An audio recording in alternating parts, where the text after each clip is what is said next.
Estábamos parados frente al ataúd de mi padre. La tierra todavía estaba fresca. El olor a flores marchitas llenaba la capilla, y mi hermana Valentina se acercó a mi oído y me susurró con un desprecio que me heló la sangre. Whispers. Ni se te ocurra tocar nada de esta casa. Papá siempre dijo que era para mí. Tú ni siquiera estuviste aquí cuando él te necesitaba. Me quedé paralizada. Sentí las miradas de decenas de familiares clavadas en mi espalda. Valentina se separó de mí, se alisó el vestido negro y se volteó hacia los presentes con una sonrisa de absoluta seguridad. Sarcastic. Tranquilos, yo me encargo de todo. La casa queda en buenas manos. Lo que mi hermana no sabía era que el notario ya tenía una cita programada conmigo desde hacía 6 meses. Me llamo Renata, tengo 34 años, y durante mucho tiempo fui la hija que todos decidieron olvidar. Trabajo como contadora independiente desde hace 8 años. No gano fortunas, no tengo un carro del año ni un departamento lujoso, pero me mantengo sola desde los 22 y nunca le he pedido un peso a nadie. Mi padre, don Aurelio, fue carpintero toda su vida. Un hombre de manos grandes y corazón aún más grande. Tenía una casa modesta en un pueblo cerca de Guadalajara. No era una mansión, pero el terreno era amplio. Más de 1,200 metros cuadrados, y el pueblo estaba creciendo. Esa casa valía más de lo que parecía a simple vista. Mi madre murió cuando yo tenía 14 años. Desde ese momento, todo cambió. Valentina, mi hermana mayor, 5 años más grande que yo, se convirtió en la favorita. Era la que se quedó cerca de papá, la que todos alababan, la hija devota, la sacrificada. Y yo me convertí en la que se fue, la ingrata, la que abandonó a su padre. Pero la verdad era muy distinta. Yo no me fui porque quisiera, me fui porque Valentina me empujó fuera de mi propia familia. Poco a poco, con una precisión que todavía me asusta, fue envenenando la relación entre mi padre y yo. Le decía a papá que yo no quería saber nada de él, que me daba vergüenza su oficio, que yo prefería mi vida en la ciudad. Interceptaba mis llamadas, borraba mis mensajes del teléfono de papá. Cada vez que yo intentaba comunicarme, era Valentina quien contestaba. Y siempre me decía lo mismo. Papá no quiere hablar contigo. Ya lo sabes. Yo lloraba, insistía, mandaba cartas, pero nunca llegaban. O al menos eso creía yo entonces. Pasaron los años, y el silencio se volvió un muro que no podía romper. La familia entera aceptó la versión de Valentina sin cuestionar nada. Yo era la mala. Punto. No era rica ni glamorosa, no tenía contactos ni influencias, pero tenía algo que ellos nunca esperaban. Tenía la verdad, y tenía un padre que, en secreto, nunca dejó de buscarme. Un año antes de que papá muriera, un abogado me contactó, se presentó como el licenciado Méndez, notario público y amigo de la infancia de don Aurelio. Me dijo algo que me partió el alma y al mismo tiempo me la reconstruyó.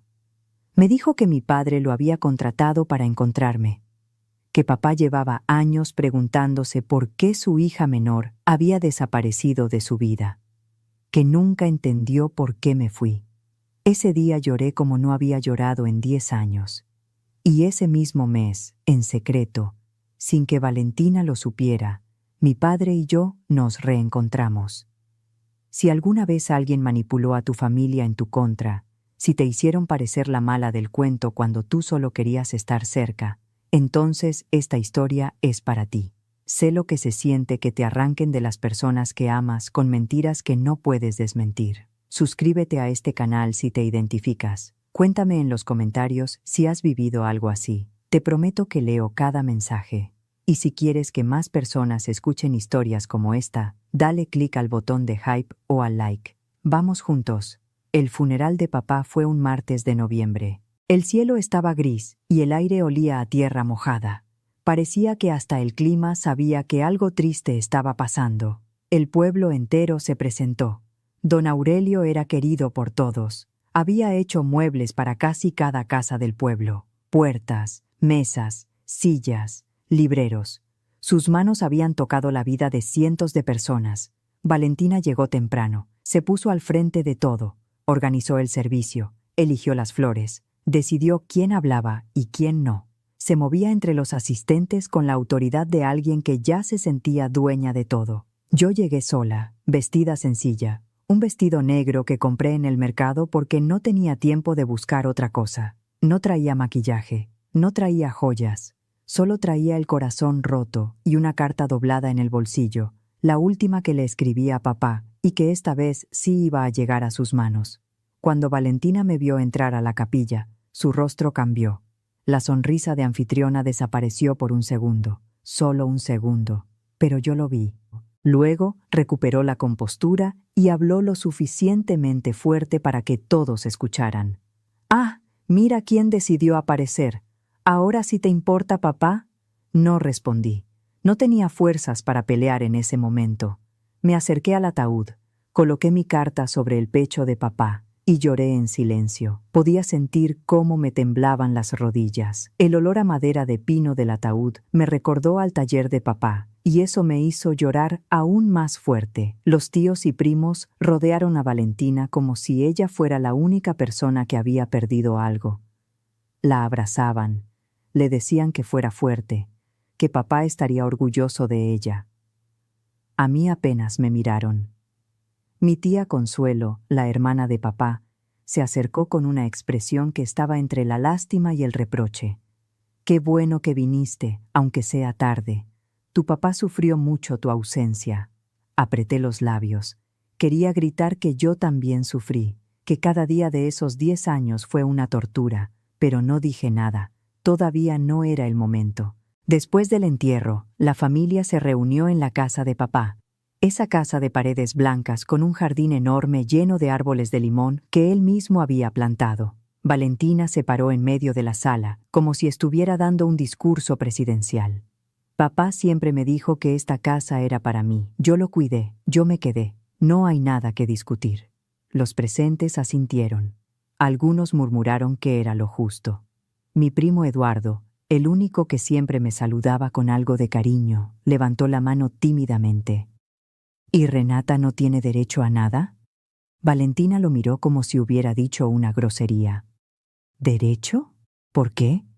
¿Por desaparecer 10 años? Eso no es ser hija. Otro silencio.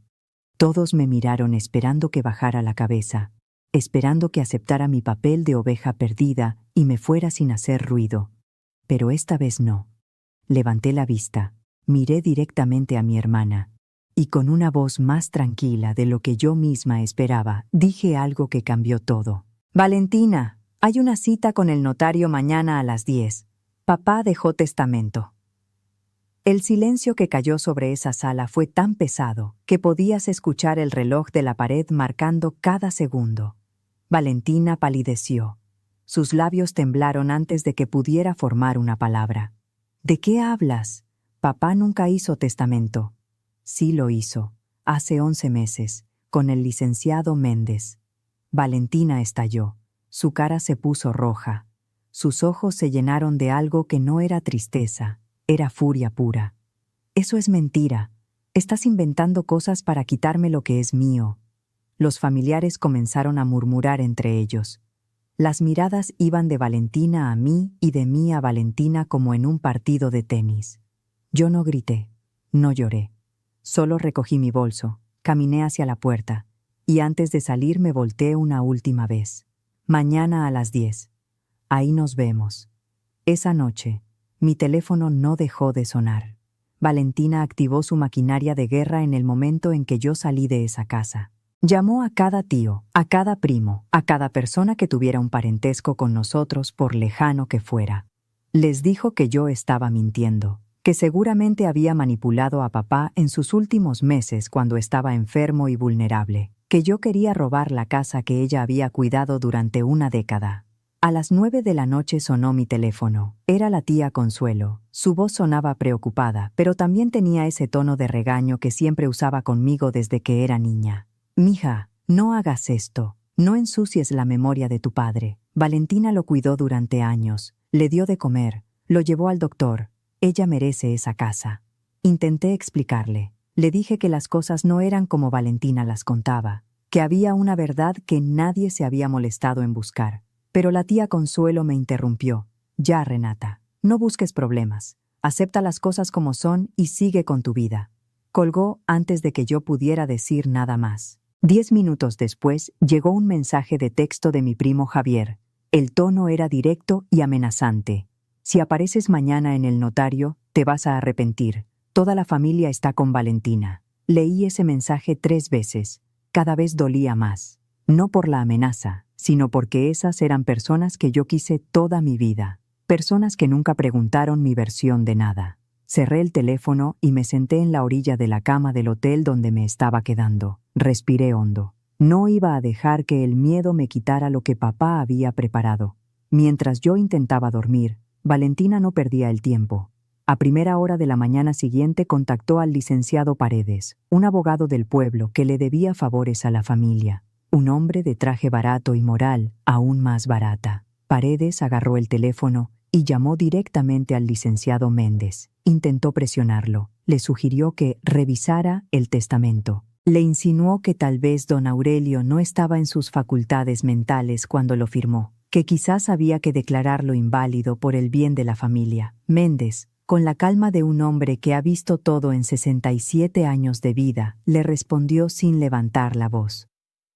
El testamento fue firmado ante 2 testigos, con certificado médico de lucidez. Es completamente válido, y le sugiero, licenciado, que no intente presionarme de nuevo. Paredes colgó sin decir gracias. Valentina recibió la noticia con los puños apretados. Esa misma mañana me llamó. Su voz temblaba, pero no de tristeza, de rabia. No sé qué hiciste para engañar a papá, pero te voy a destrozar. Esa casa es mía y de nadie más. Colgué sin responder. Ya no me importaba lo que Valentina dijera por teléfono. Lo que importaba era lo que iba a pasar en esa oficina. Pero antes de la cita con el notario, había un último obstáculo. La familia se reunió para un desayuno en casa de la tía Consuelo. Yo no quería ir, pero sabía que si no aparecía, dirían que tenía algo que esconder. Llegué a las 8 de la mañana. La casa de mi tía olía a café recién hecho y a pan dulce. Bajo otras circunstancias, ese olor me habría dado paz. Pero esa mañana, el ambiente estaba envenenado. Valentina estaba sentada a la cabecera de la mesa como si fuera la matriarca de la familia. Cuando me vio entrar, ni siquiera me saludó. Solo me miró y comenzó a hablar. Pero no me habló a mí. Le habló a la audiencia que tenía alrededor. ¿Saben por qué Renata se fue de la casa? Porque le daba vergüenza ser hija de un carpintero. Siempre quiso ser más. Nunca mandó un peso. Nunca llamó. Y ahora viene a reclamar lo que no le pertenece. Los primos asintieron como si les estuvieran contando una verdad absoluta.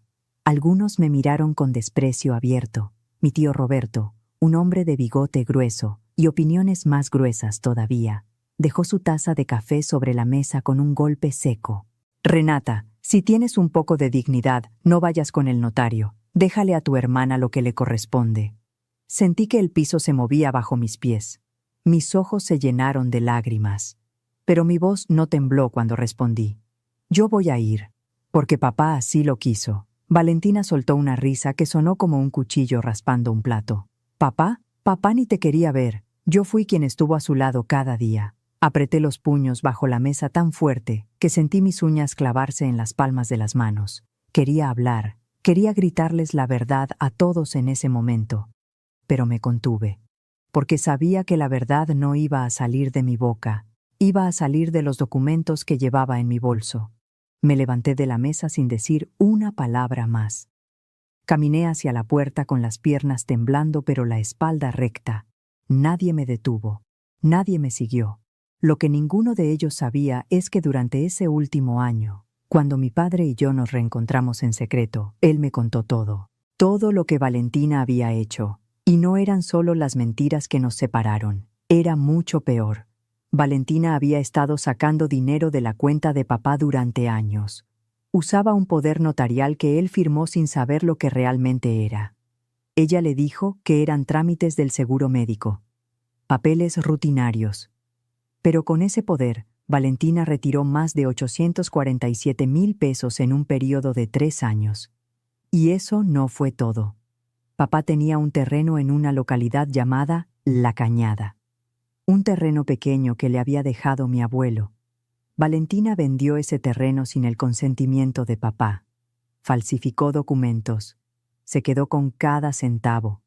Cuando papá se dio cuenta, fue como si el mundo se le cayera encima. Me lo contó llorando.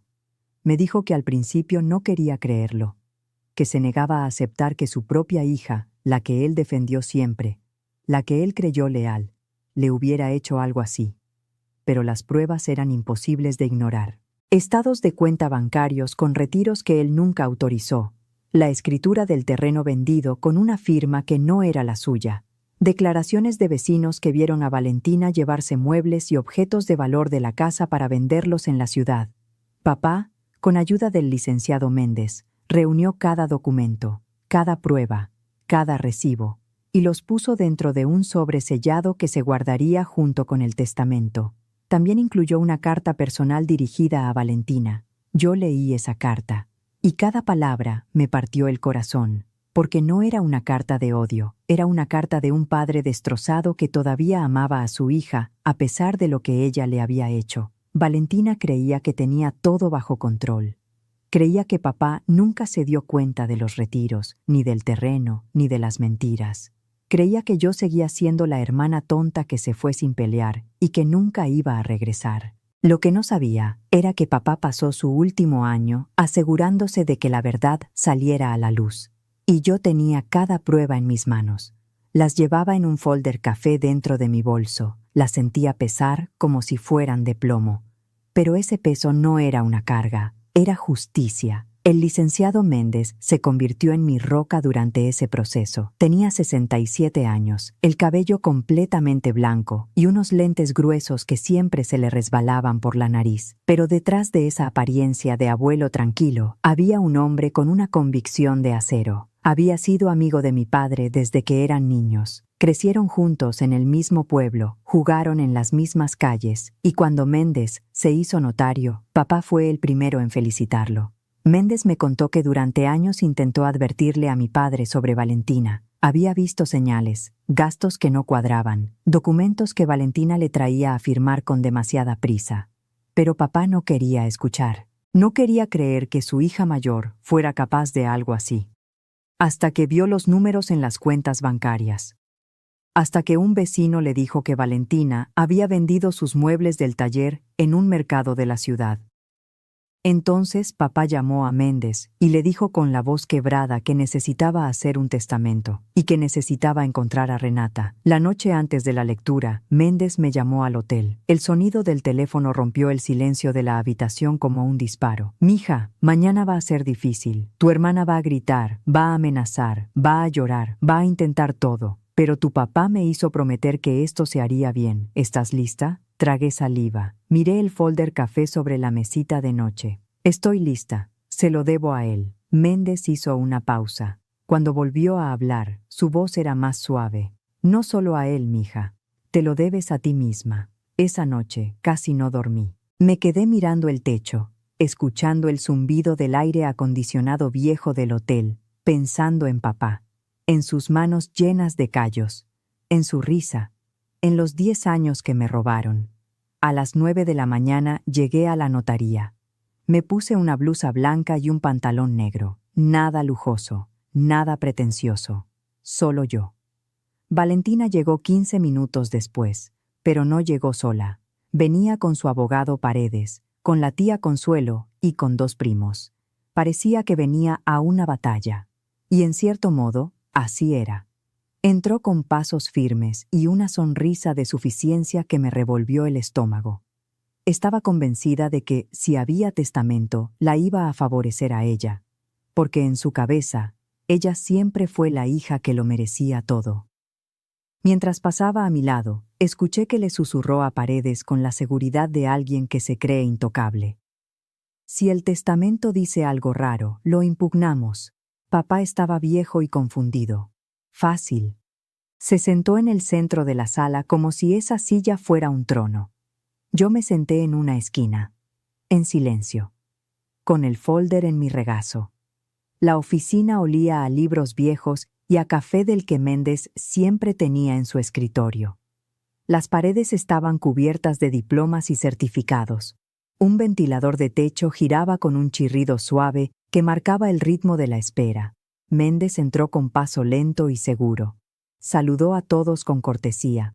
Se sentó detrás de su escritorio, se ajustó los lentes y dijo con voz clara: «Vamos a proceder con la lectura del testamento de don Aurelio Domínguez Herrera. Les pido respeto y silencio». Valentina miró a Renata de reojo con una sonrisa casi imperceptible. Se inclinó hacia la tía Consuelo y le susurró: «Ya verás. Papá siempre supo quién estuvo con él». Méndez tomó el sobre sellado. Lo abrió con un cortapapeles de plata que tenía las iniciales de papá grabadas. Sacó los documentos. Primero leyó los datos formales: el nombre completo de don Aurelio, su fecha de nacimiento, la fecha en que se firmó el testamento, los nombres de los 2 testigos, todo en orden, todo legal. Luego comenzó con las disposiciones. El silencio en esa sala era tan profundo que podía escuchar la respiración de cada persona. Méndez leyó con voz clara y pausada: la casa ubicada en calle Robles número 47, con terreno de 1.200 metros cuadrados, queda en su totalidad a mi hija Renata Domínguez Torres. Silencio absoluto. Valentina se quedó congelada. Su sonrisa desapareció como si alguien le hubiera borrado el rostro. Por un segundo, solo un segundo, pareció que no entendía las palabras. Luego, su cuerpo entero reaccionó. Se puso de pie de golpe. La silla cayó hacia atrás con un ruido que hizo saltar a todos. «Eso es imposible. Papá jamás haría eso. Ella lo manipuló». Méndez la miró por encima de sus lentes con una calma que contrastaba violentamente con el caos de Valentina. «Señora Valentina, por favor permítame continuar». Valentina no se sentó, pero se quedó callada. Temblaba. Méndez continuó leyendo las palabras de mi padre: «A mi hija Valentina le dejo mi amor y mi perdón, pero no puedo dejarle bienes a quien me los quitó en vida». El sonido que salió de la garganta de Valentina fue algo entre un grito y un sollozo. Se volteó hacia todos los presentes, como buscando aliados. «Esto es una farsa. Mi papá no escribió eso. Este notario está comprado». El abogado Paredes se ajustó la corbata y se inclinó hacia adelante intentando parecer importante. «Licenciado, vamos a impugnar esto. Claramente el señor no estaba en condiciones de tomar decisiones racionales cuando firmó este documento». Méndez no respondió inmediatamente.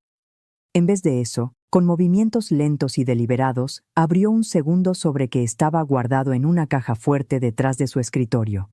Sacó un folder grueso, lo colocó sobre la mesa y comenzó a hablar con una voz que sonaba como un martillo golpeando un clavo. Don Aurelio dejó instrucciones claras de que si el testamento era impugnado, se presentara esta documentación ante todos los presentes. Abrió el folder. Sacó los estados de cuenta, las escrituras, las declaraciones firmadas. «Aquí consta que usted, Valentina, retiró fondos de la cuenta de su padre por un total de 847,000 pesos en un período de 3 años. También vendió el terreno de la Cañada sin autorización, utilizando un poder notarial obtenido mediante engaño. Todo está documentado». La sala entera contuvo la respiración. Valentina palideció hasta parecer gris. La tía Consuelo la miró con los ojos tan abiertos que parecían a punto de salirse. «Valentina, ¿eso es cierto?». Valentina tartamudeó. Su voz, que siempre sonaba tan segura, tan dominante, se convirtió en un hilo frágil. Eso fue para los gastos de papá, para su medicina. Ustedes no saben lo caro que era cuidarlo». Méndez no la dejó terminar. Los gastos médicos de don Aurelio fueron cubiertos por el Seguro Popular. Además, Renata enviaba 5,000 pesos mensuales a una cuenta que usted, Valentina, también controlaba. Esos fondos nunca llegaron a don Aurelio. Entonces hablé. Por primera vez en toda la mañana abrí la boca y mi voz salió firme, clara, sin temblor. Yo mandaba dinero cada mes, Valentina. 5,000 pesos. Durante 7 años. Papá nunca lo supo porque tú te quedabas con todo. Los primos se miraron entre sí. El tío Roberto, el mismo que me dijo que tuviera dignidad y no fuera al notario, bajó la mirada y la clavó en el suelo. No dijo una sola palabra. Valentina, acorralada, sin documentos que la defendieran, sin mentiras que inventar, hizo lo último que le quedaba: atacar. Tú me quitaste a mi papá. Tú siempre fuiste su consentida aunque te fuiste. La miré a los ojos, y por primera vez en mi vida, no sentí miedo al verla. Yo no te quité nada, Valentina. Tú me quitaste 10 años con él. 10 años de llamadas que nunca llegaron. De cartas que nunca se entregaron. De cumpleaños y navidades que pasé sola preguntándome por qué mi padre no me quería. Pero él me encontró. Y me dejó la verdad. Méndez sacó una última hoja del sobre. La carta personal de papá dirigida a Valentina. Leyó las palabras de un hombre que ya no estaba en este mundo, pero cuya voz llenó esa sala como si estuviera parado junto a nosotros. Hija, te quise con todo mi corazón. Pero lo que hiciste con tu hermana y conmigo no tiene nombre. Espero que algún día entiendas. Valentina se desmoronó. Se sentó en la silla que alguien había levantado del suelo. Se cubrió la cara con las manos. No dijo nada más. El abogado Paredes recogió sus papeles, se puso de pie sin mirar a nadie y salió de la oficina sin despedirse. No había nada que impugnar. Méndez me miró. Asintió con la cabeza. Me acercó los documentos finales. Firmé con una mano que temblaba, pero no de miedo, de alivio. Méndez abrió un cajón de su escritorio. Sacó un llavero viejo con 2 llaves que yo reconocería en cualquier parte del mundo, y me lo entregó. Las llaves de la casa de papá. No me mudé a la casa inmediatamente. No podía. Primero necesitaba estar ahí sola.